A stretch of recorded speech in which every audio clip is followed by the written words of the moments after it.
चलिए खबरों में आगे बढ़ते बात अब पश्चिम बंगाल में मंत्रियों के विभागों के बंटवारे का इंतजार और लंबा हो गया। आज शुक्रवार को होने वाली आधिकारिक घोषणा अब टल गई है क्योंकि मुख्यमंत्री शुवेंदु अधिकारी अचानक दिल्ली के लिए रवाना हो गए हैं।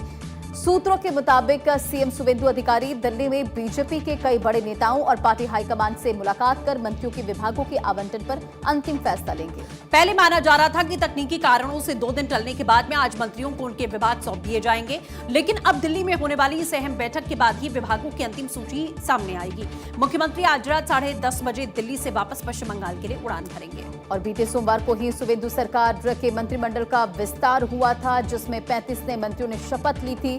इसके बाद मुख्य मंत्री परिषद की कुल संख्या बढ़कर 41 हो गई है। बुधवार को हुई नई सरकार की तीसरी कैबिनेट बैठक में भी इन मंत्रियों को विभाग बांटने की प्रक्रिया पूरी नहीं हो पाई थी। वर्तमान में शिक्षा, उद्योग, आईटी, श्रम, भूमि सुधार, पर्यटन, उच्च शिक्षा, पीडब्ल्यूडी, जल संसाधन, एमएसएमई जैसे राज्य के कई बड़े और सबसे महत्वपूर्ण विभाग खुद मुख्यमंत्री शुवेंदु अधिकारी के पास ही हैं और अब सबकी नजरें इस बात पर टिकी हैं कि दिल्ली से लौटने के बाद में शिक्षा और उद्योग जैसे भारी भरकम मंत्रालय पार्टी हाईकमान के परामर्श के बाद में किसे सौंपे जाएंगे। मुख्यमंत्री के इस अचानक दिल्ली दौरे से साफ है कि बीजेपी नेतृत्व बंगाल कैबिनेट के विभागों के बंटवारे में क्षेत्रीय, जातीय और प्रशासनिक संतुलन को लेकर पूरी तरह से फूंक कर कदम रख रहा है। आज रात उनके लौटने के बाद कल या अगले 1 से 2 दिनों में विभागों की अंतिम सूची जारी हो सकती है।